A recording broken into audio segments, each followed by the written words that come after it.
Salut à tous, bienvenue, une Alia Story comme on les aime, voilà. Il s'appelle Ruben Béniard, il est en Israël depuis 11 ans.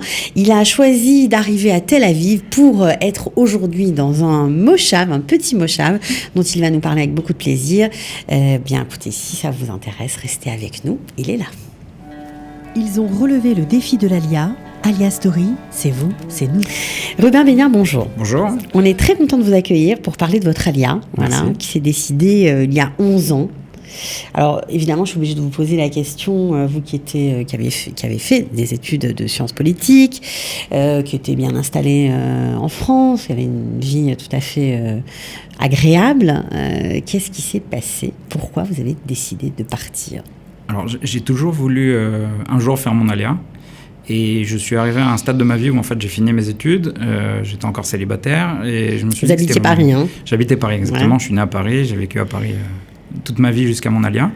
Et je suis arrivé à ce moment-là en fait où je me suis dit que si je voulais réaliser, concrétiser cette Alia, c'était le moment. Voilà, ça s'est décidé concrètement en 2 mois. Ok, donc Tel Aviv, évidemment, c'était une évidence pour vous, quoi. Tel Aviv, la ville qui ressemble le plus à Paris par rapport aux autres villes d'Israël, avec une certaine nonchalance, la mer, un bon climat. Ouais, la fête. La fête également. Les jeunes. Les jeunes, le travail également. Ouais, il y a plein de choses ici. Ouais. Alors, qu'est-ce que vous avez fait en arrivant? Alors, quand je suis arrivé, j'ai fait un ulpan de quelques mois.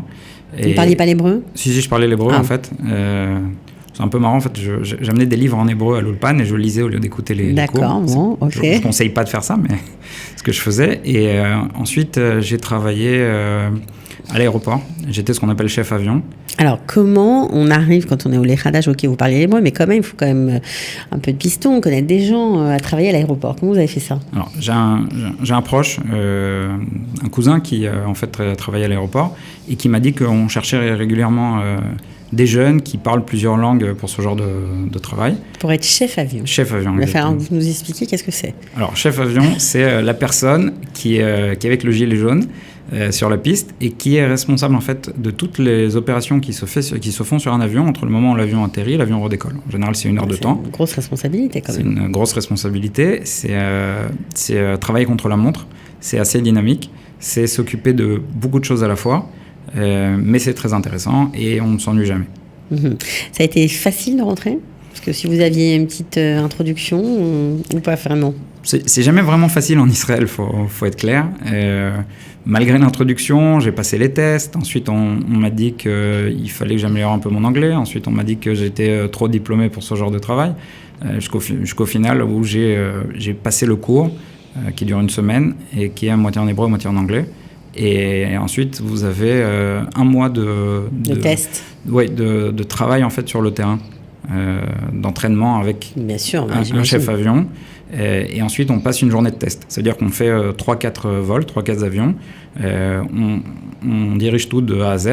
Et si ça s'est bien passé, à ce moment-là, on peut commencer à travailler concrètement.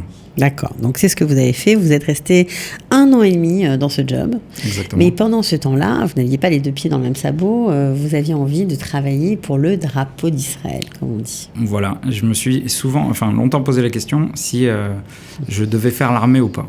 Je voulais faire l'armée, mais en fait, en me renseignant, je me suis aperçu que c'était pas l'idéal par rapport au parcours que j'avais, par rapport à ce que je voulais faire. Et j'ai trouvé la solution intermédiaire qui était de rentrer dans la police. Et effectivement, quand je suis rentré dans la police, ça n'a pas été facile, ça prend du temps de rentrer dans la police. Et c'est très long, il paraît. C'est combien de temps très ça long. vous a pris? Moi, ça m'a pris 7-8 mois. Pendant que vous étiez à l'aéroport, sur la piste, le jour, ou la nuit, je ne sais pas comment c'était. Je travaillais souvent la nuit à l'aéroport et souvent il y avait les tests le matin pour la police. Et en fait, une fois que j'ai passé les tests, on m'a appelé de la police en me disant écoute, tu as passé les tests pour l'instant, mais pour l'instant on ne recrute pas jusqu'à janvier prochain. Donc il faut vraiment s'armer de patience. Donc il faut vraiment être patient. Voilà.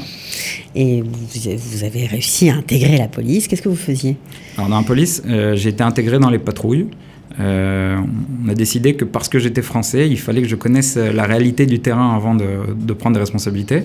Donc on m'a mis dans les patrouilles du sud de Tel Aviv. Mais en fait, j'ai évolué assez vite. Et en 1 an et demi, je suis devenu responsable adjoint d'une unité de patrouille. Jusqu'au moment où j'ai quitté la police. C'était la fonction que j'occupais. Pourquoi vous avez quitté la police? parce que, en fait, quand vous travaillez, n'importe quel travail à peu près, vous avez des moments qui sont joyeux et des moments qui le sont moins, qui sont plus durs. Dans la police, les moments joyeux, en fait, c'est les moments qui sont durs pour les autres personnes. Il y a une phrase dans la police qui dit que quand la vie est belle pour les citoyens, elle est pas bonne pour les policiers. Les policiers, en fait, interviennent sur des attentats, ils interviennent sur des meurtres, ils interviennent sur beaucoup d'autres choses. Ils courent après les voleurs.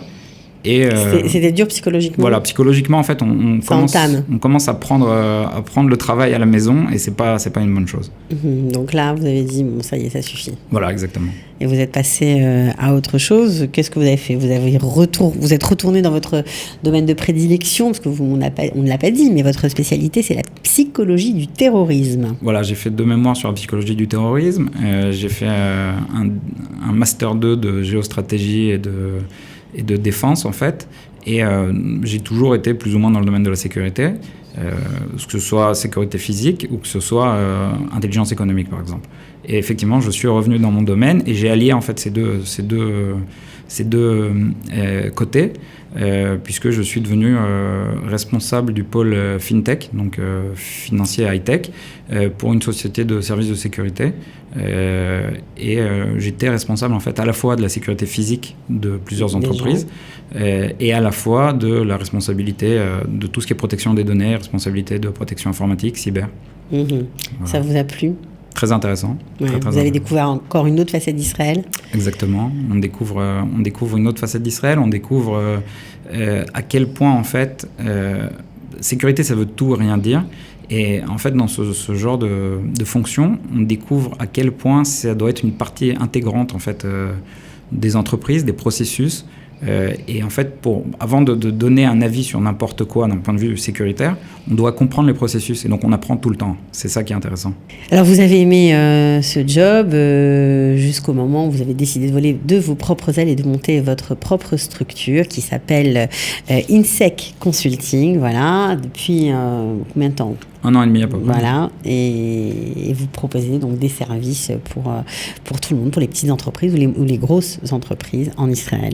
Exactement. Vous travaillez plutôt avec des Israéliens ou des francophones ? Pour l'instant, on travaille plutôt avec des Israéliens, ouais. Mais on aimerait bien également apporter nos services aux francophones. Travailler en français pour le plaisir de parler dans sa langue natale. Exactement. Ça fait longtemps que je n'ai pas travaillé en français. Ouais. Et voilà, et puis un peu notre particularité à nous, enfin, c'est la raison pour laquelle moi j'ai quitté cette société à laquelle je travaillais, que j'aimais, ouais. C'est que je voulais apporter en fait des réponses adaptées. Souvent en fait, une société pas du prêt-à-porter, mais du sur-mesure. Voilà, souvent c'est du commercial avant tout. On essaie de vendre des services. Et notre but était, avec mon associé, notre but était vraiment de trouver des solutions qui sont adaptées et de ne pas vendre de force, quelque chose qui ne convient pas forcément. D'accord, bon ça c'est pas mal. Alors j'ai dit en introduction que vous habitiez aujourd'hui dans un petit chou, donc vous avez quitté Tel Aviv. Dans quelle région êtes-vous ? Alors je suis à côté de l'aéroport, petit chou qui s'appelle, un petit moshav qui s'appelle Safaria. Il n'y a pas beaucoup de Français là-bas. Et voilà, c'était un choix d'être en immersion comme ça dans la société israélienne ? Oui. C'était un choix. Quand j'ai fait mon alia dès le départ, je me suis dit qu'il fallait être en immersion dans la société israélienne pour réussir son alia. Je pense que comme tout le monde, j'avais un peu peur de l'échec, même si c'est pas forcément un échec, mais de venir en Israël et de ne pas réussir son alia, de ne pas s'intégrer. Mais je suis arrivé dans le moshav en fait qu'après m'être marié, après mon premier fils en fait. Avant ça. Alors la vie est sympathique dans ce moshav, c'est agréable. Est-ce que vous conseilleriez peut-être à des Français de venir, qui cherchent un endroit pour s'installer en Israël ? De manière générale, je conseille la vie dans le moshav. À une époque, il y avait une étude qui avait été faite par des spécialistes en psychologie, avec des architectes, je parle il y a 20 ans, qui disaient que la ville idéale, c'est une ville où on peut tout faire à pied. Et dans le moshav, à part le travail, on peut tout faire à pied. Donc ça déjà, c'est une qualité de vie tout à fait différente des grandes villes. De Tel Aviv, on n'en parle même pas. Quoiqu'à Tel Aviv aussi, on peut faire des trucs à pied, il n'y a pas de problème. C'est vrai. Ok, donc en tout cas, merci beaucoup de nous avoir raconté votre parcours. On vous souhaite plein de bonnes choses. Merci à vous. Vos enfants aussi, alors ? Oui. Ils sont tout petits, je crois. Tout petits. Voilà, longue route à toute la famille. Merci beaucoup et à la prochaine fois. Merci. Avec plaisir. Merci. Ciao. Ils ont relevé le défi de l'ALIA. ALIA Story, c'est vous, c'est nous.